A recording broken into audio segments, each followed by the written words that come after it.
لا حول ولا قوة إلا بالله العلي العظيم. أعوذ بالله من الشيطان الرجيم. بسم الله الرحمن الرحيم. الحمد لله رب العالمين والصلاة والسلام على أشرف الأنبياء والمرسلين سيدنا ونبينا وشفيع ذنوبنا وطبيب نفوسنا مولانا مولى الكونين امام المشرقين والمغربين جد الحسن والحسين حبيب الہ العالمین بالقاسم محمد وعلى اہل بیتہ الطیبین الطاہرین المعصومین المظلومین المنتخبین المنتجبین. اما بعد فقد قال رسول اللہ صلی اللہ علیہ وآلہ وسلم فاطمۃ بسط منی. عزیزان گرامی، عزاداران اہل بیت اطہار علیہ السلام، آج کی یہ مجلس عزا، آج کی یہ تقریر بسلسلہ انہدام جنت البقیع کے آج کی وہ تاریخ ہے 8 شوال، کہ جس دن آل سعود نے شہزادی کونین حضرت فاطمہ زہرا سلام اللہ علیہا، امام حسن علیہ السلام، امام زین العابدین علیہ السلام، امام محمد باقر علیہ السلام، امام جعفر صادق علیہ السلام اور دیگر قبوروں کو منہدم کر دیا، مزاروں کو منہدم کر دیا. آج کی تاریخ انتہائی غم اور محزون رہنے کی تاریخ ہے. اور مجلسوں میں اور آج کی اس مجلس میں ایک بنیادی فرق یہ ہے کہ آج کی یہ مجلس صرف مجلس ہی نہیں ہے بلکہ صدائے احتجاج بھی ہے. اس بات کی احتجاج کہ جو قبریں منہدم ہوئی ہیں، جو مزارات منہدم ہوئے ہیں، ان کے تعمیرات کے اسباب جلد سے جلد مہیا کیے جائیں. جو قبروں کی زیارتوں پر پابندیاں ہیں، ان پابندیوں کو جلد سے جلد ہٹایا جائے. جن لوگوں نے پابندیاں لگا رکھی ہیں یا جن لوگوں نے قبروں کو منہدم کیا ہے، ان کو اور ان کی اولادوں کو، ان کی نسلوں کو میرے معبود کو نصف و نابود فرما، واصل جہنم فرما. عالم اسلام کے لیے یہ بہت ہی بڑی مصیبت کا دن ہے. عزیزان گرامی، میں نے پیغمبر اکرم حضرت محمد مصطفیٰ صلی اللہ علیہ وآلہ وسلم کی بہت ہی مشہور و معروف حدیث مبارکہ کہ جس کے اندر اللہ کے رسول نے اپنے اور فاطمہ کے رشتے کا بھی ذکر کیا ہے، احترام کا بھی ذکر کیا ہے، نسبت کا بھی ذکر کیا ہے. فاطمہ کے سلسلے سے، شہزادی کونین کے سلسلے سے پیغمبر ارشاد فرما رہے ہیں، فاطمہ میرا جز ہے، میرا حصہ ہے. عزیزان گرامی، پیغمبر جو بھی ہیں ان تمام چیزوں کی اجزاء کا نام ہے شہزادی کونین سلام اللہ علیہا. اگر پیغمبر نبی ہیں تو نبوت کے جز ہیں فاطمہ، پیغمبر رسول ہیں تو رسالت کی جز ہیں فاطمہ، پیغمبر خاتم النبیین ہیں تو خاتم النبیین کے جز ہیں فاطمہ، پیغمبر سید المرسلین ہیں تو پیغمبر کے سید المرسلین ہونے کے جز ہیں فاطمہ. عزیزان گرامی، ہم یہ کہتے یہ ہیں کہ ہر چیز کا احترام نہیں، یہ بالکل صحیح بات ہے، لیکن جن ذات کا احترام پیغمبر نے کیا ہے، جن شخصیتوں کا احترام کیا ہے، جن کو اللہ نے عظمت و منصب و منزلت عطا فرمائی ہے، ان کا احترام واجب ہے، شریعت ہے، عین شریعت ہے. آپ دیکھیں کہ ایک لفظ بدعت کے فتوے کے نام پر یہ قبریں منہدم کر دی گئیں. ایک گروہ جسے وہابی گروہ کہا جاتا ہے، وہابی فرقہ کہا جاتا ہے، اس نے ایک فتوے کی بنیاد کے اوپر تمام آثاروں کو ختم کر دیا، قبروں کو ختم کر دیا. قبروں پہ نشان تو صرف اور صرف برائے نام رہ گئے، ورنہ اگر آپ اٹھا کر کے دیکھیں ماضی کی تاریخ تو سمجھ میں آئے گا. یہ جن قبروں کی میں گفتگو کر رہا ہوں، ان قبروں کے اوپر گنبد ہوا کرتے تھے، ان قبروں کے اوپر تعمیراتیں تھیں، ان قبروں کے اوپر بھی شمع جلائے جاتے تھے، ان قبروں میں بھی روشنیاں ہوا کرتی تھیں. لیکن 8 شوال 1344 ہجری میں تمام گنبدوں کو مسمار کر دیا گیا، تمام آثاروں کو ختم کر دیا گیا، قبروں پر صرف اور صرف برائے نام نشانات رہ گئے. یہ آخر ہوا کیوں؟ کیا محبت زہرا میں ہوا ہے، محبت آل رسول میں ہوا ہے، یا پھر مسئلہ یہ بھی ہے کہ آخر یہ کیا کن لوگوں نے؟ نام نہاد مسلمان کہنا یہ تو صرف اور صرف ایک مجبوری ہے، ورنہ عزیزان گرامی میں کھلے لفظوں میں بولوں تو صرف اتنا کہا جا سکتا ہے کہ یہ نام کے بھی مسلمان نہیں ہیں، اگر ہیں تو یہ صرف اور صرف دشمن رسول ہیں، دشمن آل رسول. یہ ناسبی ہیں، ان کا نہ رسول سے محبت ہے اور نہ ہی ان کو آل رسول سے محبت. میں نے حدیث پڑھی اور اس کے بعد ایک جملہ بولا ہے کہ سب کا احترام نہیں ہے، لیکن جس کا احترام شریعت میں واجب ہے اس کا تو احترام کرنا تھا. شہزادی کونین کا احترام عین شریعت ہے. شہزادی کونین اس ذات کا نام ہے کہ جس کے احترام کے لیے پیغمبر خود کھڑے ہو جاتے تھے، جس کے احترام کے لیے پیغمبر اپنی جگہ کو چھوڑ دیتے تھے، جن کے احترام کے لیے پیغمبر اپنی ابا کو بچھا دیتے تھے، جن کو پیغمبر اپنی جگہ پر بیٹھاتے تھے. اور جب کبھی بھی زہرا آتی تھی تو پیغمبر احترام زہرا میں کھڑے ہو بھی ہوتے تھے، اپنی جگہ پر بیٹھاتے بھی تھے اور اپنی ابا کو بچھاتے بھی تھے. عزیزان گرامی یہ پیغمبر کرتے کیوں تھے؟ یہ صرف اور صرف پیغمبر کرتے اسی لیے تھے تاکہ صبح قیامت تک کے لوگوں کو سمجھ میں آ جائے کہ پیغمبر کی بیٹی اس احترام کے لائق ہے. پیغمبر کی میری یہ بیٹی فاطمہ اس احترام کے لائق ہے. اس کے لیے نبوت کھڑی ہو جاتی ہے، اس کے لیے رسالت کھڑی ہو جاتی ہے، اس کے لیے اس کا بابا کھڑا ہو جاتا ہے، اس کو اپنی جگہ پر بیٹھاتا ہے. یہ پیغمبر کرتے اسی لیے تھے تاکہ امت کو احترام زہرا سمجھ میں آ جائے، تاکہ امتیں جو میری کلمہ پڑھتی ہے، جو میری امت میرا کلمہ پڑھتی ہے، اسے یہ سمجھ میں آ جائے کہ زہرا کی شخصیت کیا ہے کہ جس کا احترام واجب قرار دیا گیا. قبروں کو گرا کر کے، قبروں کو منہدم کر کے کیا ان لوگوں نے رسول کی روح کو خوش کیا؟ کیا ان لوگوں نے رسالت مآب کی رضامندی کو لیا ہے؟ کیا ان لوگوں نے رسول اللہ کی رضا کو حاصل کر لیا ہے؟ عزیزان گرامی جس روز سے ان لوگوں نے قبر کو منہدم کیا ہوگا، اس وقت سے لے کر آج تک اور جب تک قیامت نہ آ جائے، انشاءاللہ تعالی پیغمبر اور آل پیغمبر ان لوگوں کے اوپر نفرین کرتے رہیں گے.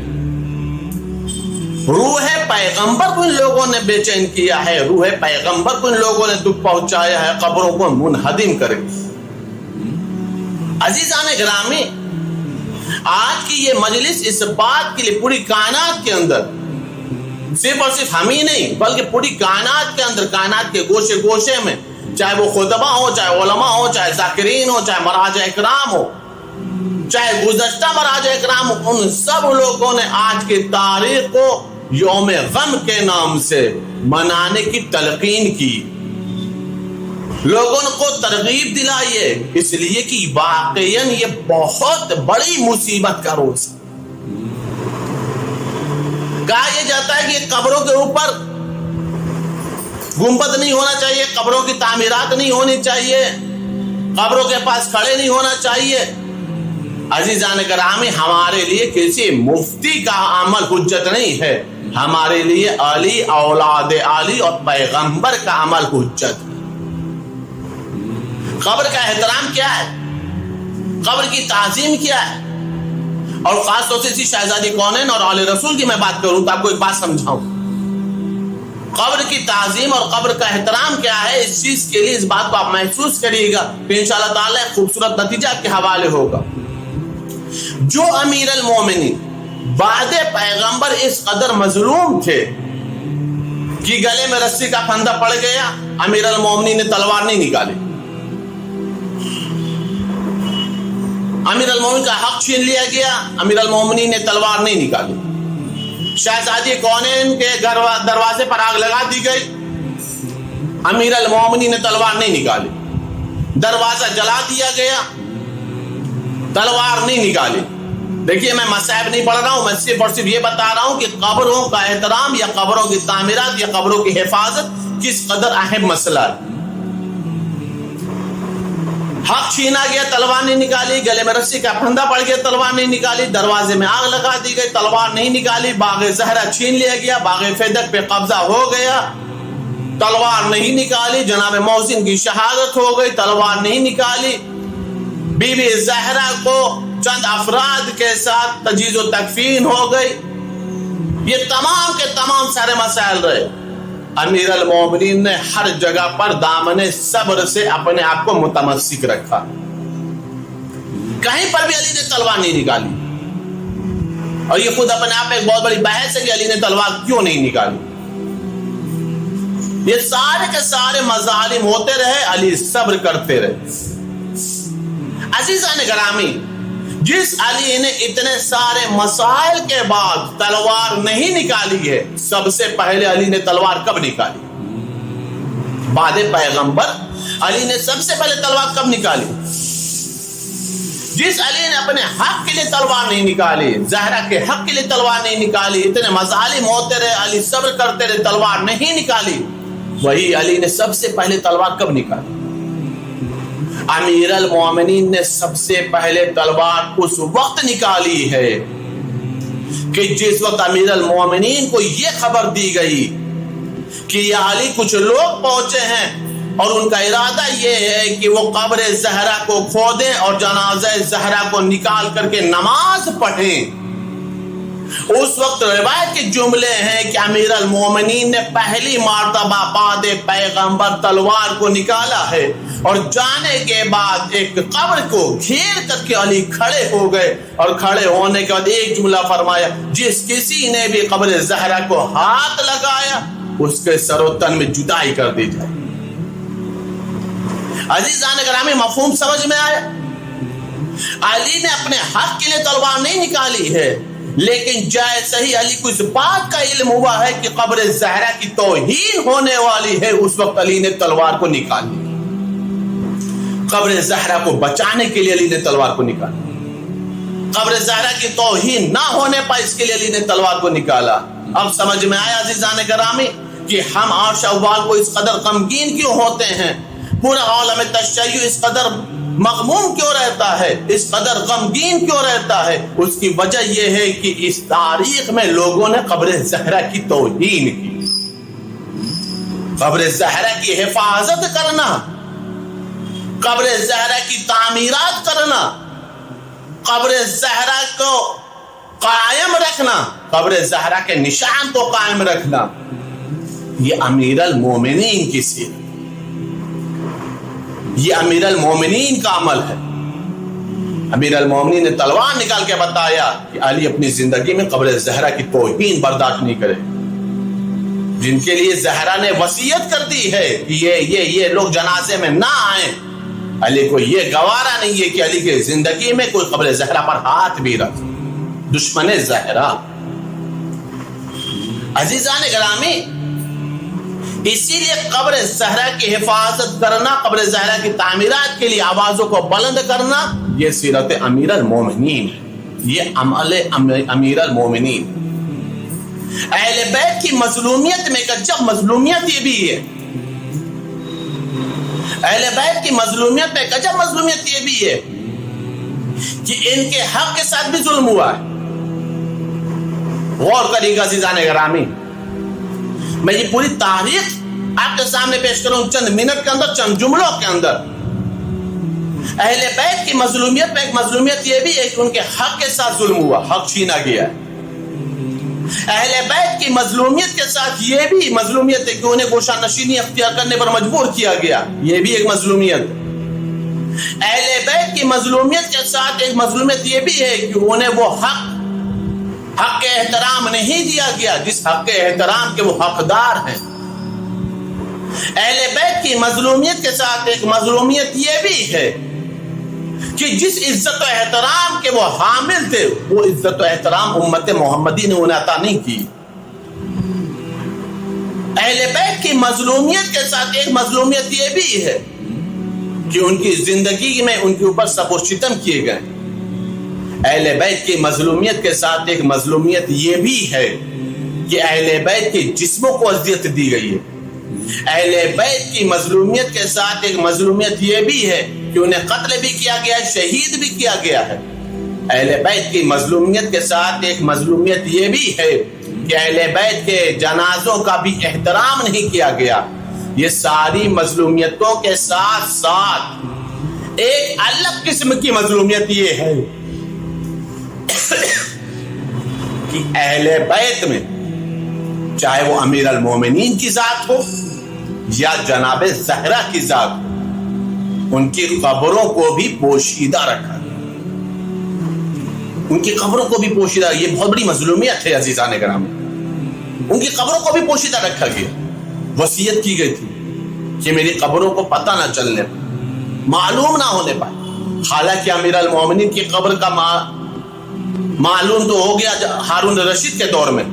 یہ پورا ایک واقعہ ہے، اس واقعے کے اوپر نہیں جانا چونکہ آج کے تاریخ جہاد الباقی کس سے متعلق ہے، اس لیے میں صرف اور صرف شہزادی کونین اور اہل بیت پر گفتگو کر رہا ہوں.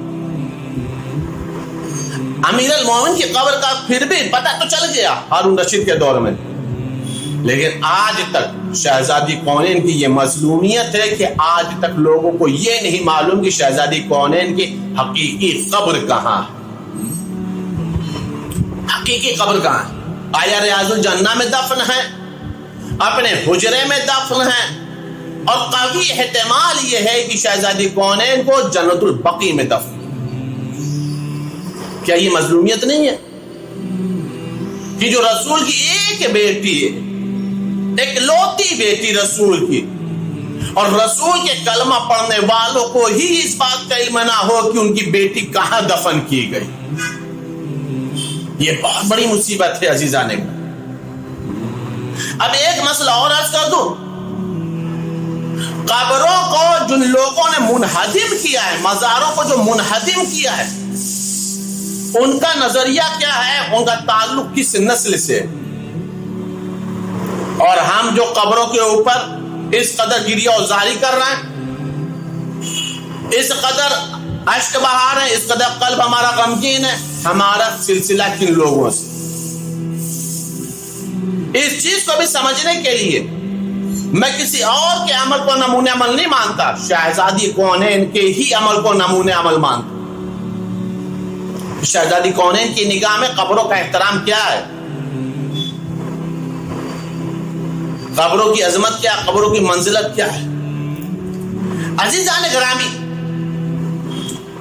جناب حمزہ کی شہادت ہوئی جنگ احد میں، سید الشہداء کہلائے.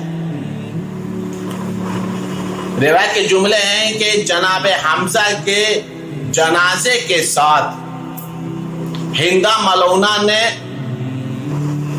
رویہ یہ اختیار کیا کہ سینے کو چاک کیا، اور چاک کرنے کے بعد کلیجے کو نکالا، اور کلیجے کو نکالنے کے بعد اس نے چبانے کی کوشش کی. یہ کس کے ساتھ ہوا؟ کس نے کیا؟ یزید کی دادی ہے، معاویہ کی ماں ہے، ابو سفیان کی زوجہ ہے، ہندا ملونہ نام ہے. اس نے کیا کیا؟ جناب حمزہ کے جنازے کے ساتھ یہ توہین کی. یہ ہے جنازے کے ساتھ سلوک۔ عزیزان گرامی، آج جب ہم لوگ کربلا کا مصائب پڑھتے ہیں اور یہ کہتے ہیں کہ امام حسین کا لاشا پامال ہو گیا، جنازہ پامال ہو گیا، تو یہ پامال نہ ہوتا تو تعجب تھا۔ ظاہر سی بات ہے کہ جس کی دادی پہلے جناب حمزہ کے جنازے کے ساتھ توہین کر چکی ہو، اس کا پوتا اور اس کے پوتے کو ماننے والے اس یزید کے تابعدار امام حسین کا لاشا کیوں نہ پامال کرتے؟ نہ کرتے تو تعجب تھا، اس لیے کہ جنازے کی توہین کا سلسلہ وہاں سے شروع ہوا۔ شہید راہ خدا کے بے حرمتی کرنا وہاں سے سلسلہ شروع ہوا۔ اللہ کی راہ میں جو قتل ہو جائے اس کے ساتھ کیسا سلوک کرنا چاہیے، دشمن زہرا نے، دشمن اول رسول نے، دشمن رسول نے بتایا، دشمن خدا نے بتایا۔ یہ ہے جناب حمزہ کے ساتھ سلوک۔ جناب حمزہ کو دفن کر دیا گیا۔ روایت کے جملے ہیں کہ ابو سفیان آیا ہے، قبر جناب حمزہ پہ ٹھوکر ماری اور ایک جملہ کہا جناب حمزہ کو مخاطب کر کے، توہین آمیز الفاظ بولے، یعنی قبروں کے ساتھ توہین کرنا، جنازوں کے ساتھ توہین کرنا، جنازے کی بے حرمتی کرنا، یہ کس کا سلوک ہے؟ یہ کس کا رویہ ہے؟ یہ کس کے خون کا اثر ہے؟ یہ کن نجس شجروں کا اثر ہے؟ یہ کس نجس نسلوں کا اثر؟ عزیزان گرامی، یہ پورا مسئلہ ہے۔ وہی روایت بتاتی ہے کہ جب جناب حمزہ کی شہادت ہو گئی، جناب حمزہ کی قبر تیار ہو گئی، تو جناب سیدہ آئی ہیں جناب حمزہ کی قبر پر، اور آنے کے بعد مرثیہ پڑھا ہے، گریہ کیا ہے، آو بکا کیا ہے، اور پہلی مرتبہ جناب حمزہ کی قبر سے مٹی کو اٹھا کر کے جناب سیدہ اپنے گھر پہ لے گئیں، اسے پانی سے گوندا اور گوندنے کے بعد اسے دھاگوں میں پرویا، اور پرونے کے بعد جناب حمزہ کے قبر کی مٹی کی پہلی مرتبہ جناب سیدہ نے تسبیح بنائی۔ پہلی مرتبہ جناب سیدہ نے تسبیح بنائی۔ عزیزان گرامی، یہ پہلی مرتبہ جناب سیدہ نے تسبیح بتائی۔ دونوں کے عملوں کو آپ دیکھ لیں، دونوں کے رویوں کو دیکھ لیں، دونوں کی کردار کو دیکھ لیں۔ ایک طرف جنازے کی توہین، ایک طرف جنازے کی بے حرمتی، ایک طرف قبر کی توہین، ایک طرف قبر کو ٹھوکر مارنا، اور ایک طرف قبر کی مٹی کا احترام، قبر کی مٹی کو تسبیح بنا دینا، اور قبر سید الشہداء جناب حمزہ کا احترام، اور آ کر کے قبر کے اوپر مرثیہ پڑھنا، نوحہ پڑھنا، یہ ہے جناب سیدہ کا۔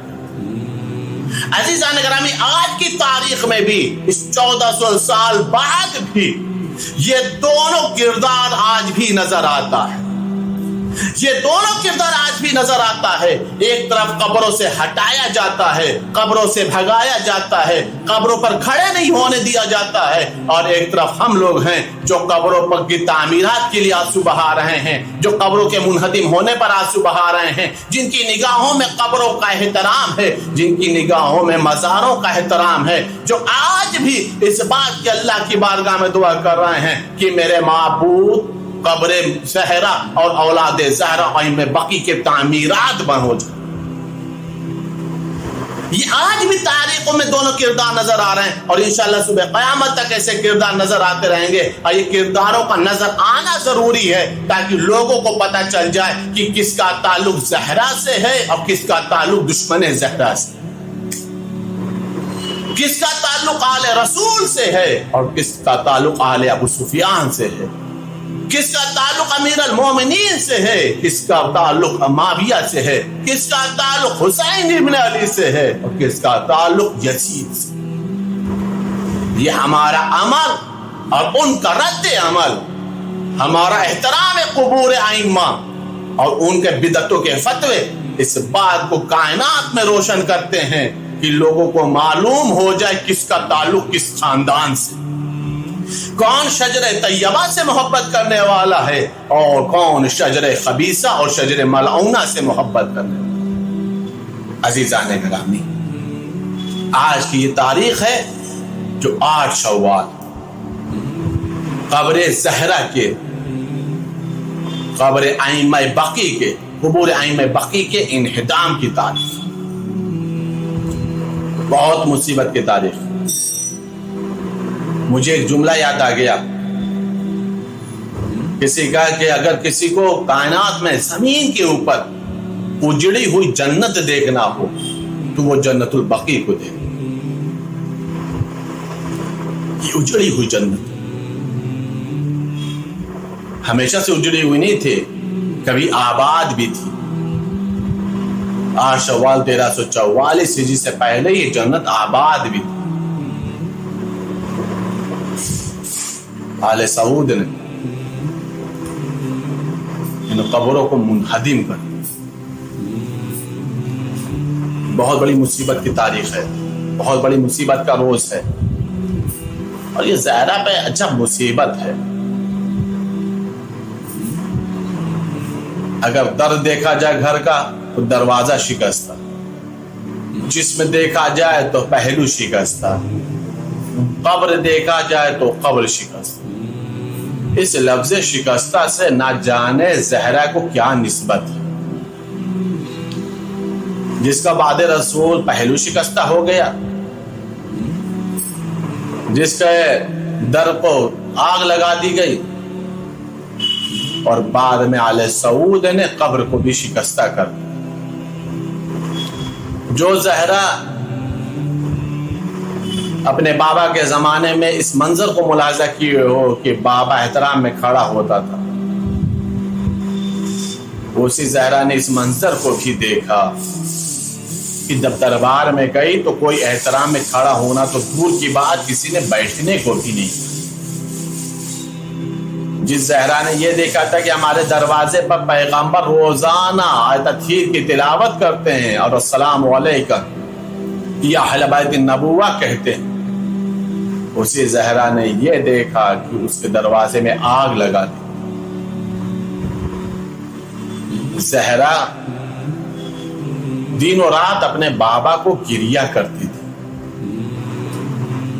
دن و رات اپنے بابا کو گریا کرتی تھی۔ آج قبر زہرا کی اگر مظلومیت کو دیکھنا ہے تو میں صرف اور صرف آپ کو ایک منظر دکھا دوں تو آپ کو سمجھ میں آ جائے گا کہ کتنی بڑی مصیبت ہے۔ اللہ سب کو حج و عمرہ کی زیارت نصیب فرمائے، آپ مدینہ رسول جائیں، اور آپ جب شام کا وقت ہو، جب شام کا وقت ہو تو آپ دیکھیں گے کہ ایک طرف مسجد نبوی ہے، بیچ میں ایک روڈ ہے، اور دوسری طرف جنت البقیع ہے۔ جو مسجد نبوی ہے وہاں پر ہزاروں لائٹیں جلتی ہیں، پوری مسجد روشن رہتی ہے، معلوم بھی نہیں پڑتا ہے کہ رات ہے، ہر طرف نور ہی نور رہتا ہے، روشنی ہی روشنی رہتی ہے۔ اسی رات کے وقت ایک مرتبہ صرف اور صرف قبر زہرا کی طرف، بقیع کی طرف نگاہ کر کے دیکھو تو آپ کو معلوم یہ ہوگا جہاں مسجد نبوی صرف اور صرف روشن ہے، وہیں قبر زہرا کی یہ حالت ہے کہ ایک شمع بھی نہیں جلتی، ایک شمع بھی روشن نہیں ہوتی۔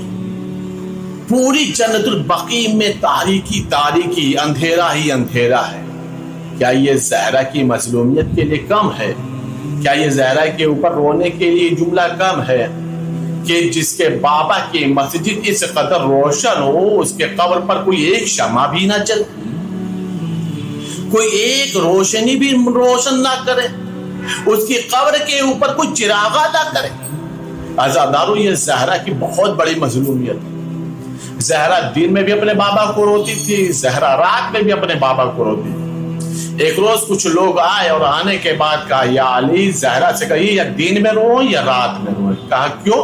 کیسے دن میں روتی ہیں تو ہمارے کاموں میں خلل پڑتا ہے، رات میں روتی ہیں تو ہمارے آرام میں خلل پڑتا ہے۔ روایت کے جملے یہ ہیں کہ زہرا کے پاس علی آئے، بہت ہی ہمت کر کے یہ جملہ کہا، مدینے والے آئے تھے بنت رسول، انہوں نے یہ خواہش کی ہے۔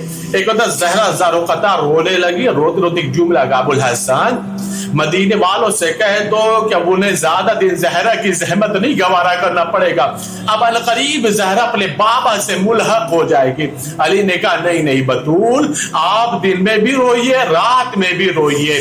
علی نے دن میں رونے کا انتظام یہ کیا، کسی بقی کے اندر بیت الحزن بنایا، جو آج کی تاریخ میں وہ بیت الحزن نظر نہیں آتا، وہ بیت الحزن بھی منہدم کر دیا گیا۔ روایت بتا رہی زہرا روزانہ جاتی تھی صبح سے لے کر کے شام تک، صبح سے لے کر کے شام تک حسنین کو لے کر کے جاتی تھی، اپنے بابا کو یاد کر کے خوب روتی تھی۔ عزادار جب شام ہوتی تھی تو علی جاتے تھے، واپس زہرا کو سنبھال کر کے لے کر کے آتے تھے۔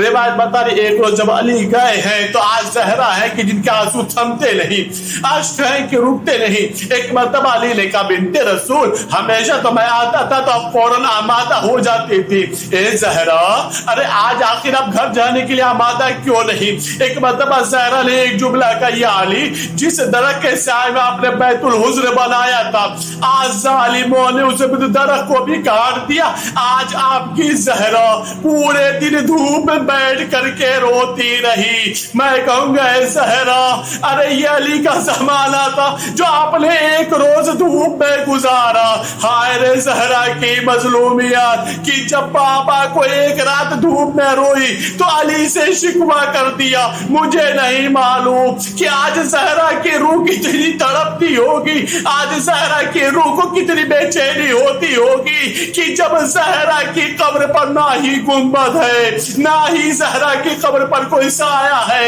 آج زہرا کی قبر کے اوپر دن کی دھوپ پڑتی ہے اور رات کی اوس پڑتی ہے، آج زہرا کی قبر کے اوپر کوئی ایک شمع بھی نہیں جلتی۔ سیعلم الذین ظلموا ای منقلب ینقلبون انا للہ و انا الیہ راجعون۔ پالنا تجھے واسطہ ہے محمد آل محمد، میں اس مختصر لیکن اہم اعمال کو قبول فرما۔ میرے معبود شہزادی کونین کی عظمت و مظلومیت کا واسطہ، شہزادی کونین کی روزوں کی تعمیرات کے اسباب مہیا فرما۔ میرے معبود ہم سب کو حج اور عمرہ اور تمام اتباع علی کے ذریعے نصیب فرما۔ میرے معبود جن طاقتوں نے اور جن ملعونوں نے قبروں کو منہدم کیا ہے، میرے معبود ان سب کو نابود فرما۔ میرے معبود ہم سب کی تمام دنیا اخروی حاجتوں کو شرف قبولیت عطا فرما۔ اس وبائی مرض کا جلد سے جلد خاتمہ فرما۔ جتنے بیمار ان سب کو شفا کلی اور صحت کاملہ عطا فرما۔ امام زمانہ کے زور میں تعجیل فرما۔ ہم سب کو ان کے اعوان و انصار میں شمار فرما۔ اللہم تقبل منا انک انت السمیع العلیم بحق محمد وآلہ۔